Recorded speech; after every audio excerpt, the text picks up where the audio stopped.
காஞ்சிபுரம் மாவட்டம் சின்ன காஞ்சிபுரம் திருவள்ளூர் தெருவைச் சேர்ந்த மோகன் என்பவரின் இருசக்கர வாகனம் வீட்டிற்கு வெளியில் நிறுத்தி வைக்கப்பட்ட நிலையில் காணாமல் போனது.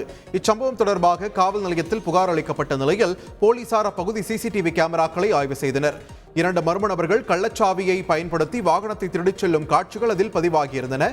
இது தொடர்பாக வழக்கு பதிவு செய்துள்ள போலீசார் மர்ம நபர்களை தேடி வருகின்றனர்.